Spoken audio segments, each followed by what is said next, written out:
2 ദിവസത്തെ AICC സമ്മേളനത്തിന് ഇന്ന് അഹമ്മദാബാദിൽ തുടക്കം. വിശാല പ്രവർത്തക സമിതി യോഗം ഉടൻ ആരംഭിക്കും. നാളെ നടക്കുന്ന സമ്മേളനത്തിൽ 1700 പ്രതിനിധികളാണ് പങ്കെടുക്കുന്നത്. ഡി ധനസുമോദ് അഹമ്മദാബാദിൽ നിന്ന് വിവരങ്ങളുമായി ചേരുന്നു. സുമോദ്, സമ്മേളനം തുടങ്ങിയോ?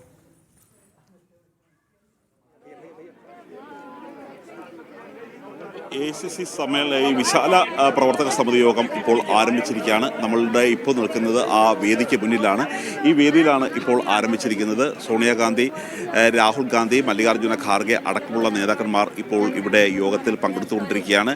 ഇതിൽ പ്രധാനമായും 2 കാര്യങ്ങളാണ് ഈ പ്രമേയം പാസ്സാക്കാൻ ഉദ്ദേശിക്കുന്നത്. അതായത് ഏതൊക്കെ തരത്തിലുള്ള ഒരു മാറ്റങ്ങളാണ് ഇനി DCC തലത്തിൽ വരുത്തേണ്ടത് എന്നുള്ളൊരു കാര്യത്തിൽ മുഗൾ വാസനിക്ക് റിപ്പോർട്ട് അവരുടെ മുന്നിലുണ്ട്.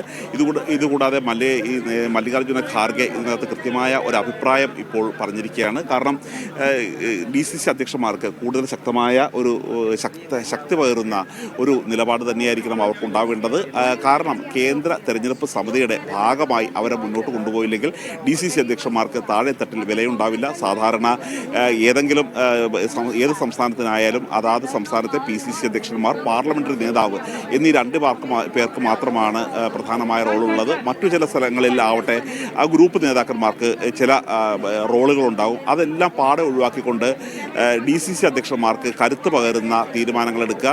ഏതെങ്കിലും സ്ഥാനാർത്ഥിയെ തീരുമാനിക്കുന്നതിന് മുമ്പ് DCC അധ്യക്ഷന്മാരുമായി അവരെ ഡൽഹിയിൽ വിളിച്ചു വരുത്തി ചർച്ച ചെയ്യുക തുടങ്ങിയ കാര്യങ്ങളാണ്. ആ തരത്തിലുള്ള ഒരു നീക്കമാണ് ഒരു ഭാഗമുള്ളത്. രണ്ടാമത്തത്, നെഹ്റുവിൻ്റെ കാലത്തിന് ശേഷമാണ് അഹമ്മദാബാദിൽ AICC സമ്മേളനം ഇത്ര വിപുലമായ തരത്തിൽ സംഘടിപ്പിക്കുന്നത്. 1994 മുതൽ ഇവിടെ BJP തന്നെയാണ് ഭരിച്ചുകൊണ്ടിരിക്കുന്നത്. അതുകൊണ്ട് ഒരു ഭരണമാറ്റം ഇവിടെ ഉണ്ടാവണം.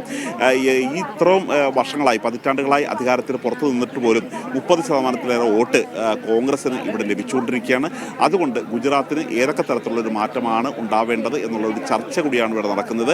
മഹാത്മാഗാന്ധി കോൺഗ്രസ് അധ്യക്ഷനായതിനു ശേഷമുള്ള 100 വർഷം, സർദാർ വല്ലഭായ് പട്ടേലിൻ്റെ 150ാം ജന്മവാർഷികം, ഇവ ഒരുമിച്ച് ആചരിക്കുന്നതിൻ്റെ ഭാഗമായിട്ട് തന്നെയാണ് ഇപ്പോൾ അഹമ്മദാബാദിൽ വിശാലമായ പ്രവർത്തക സമിതി ചേരുന്നത്. ഇതിന് ശേഷമായിരിക്കും AICC പ്രത്യേക സെഷൻ സബർമതി നദീതീരത്ത് നാളെ നടക്കുന്നത്. ഡി ധനസുമോദാണ് അഹമ്മദാബാദിൽ നിന്ന് വിവരങ്ങൾ നൽകിയത്.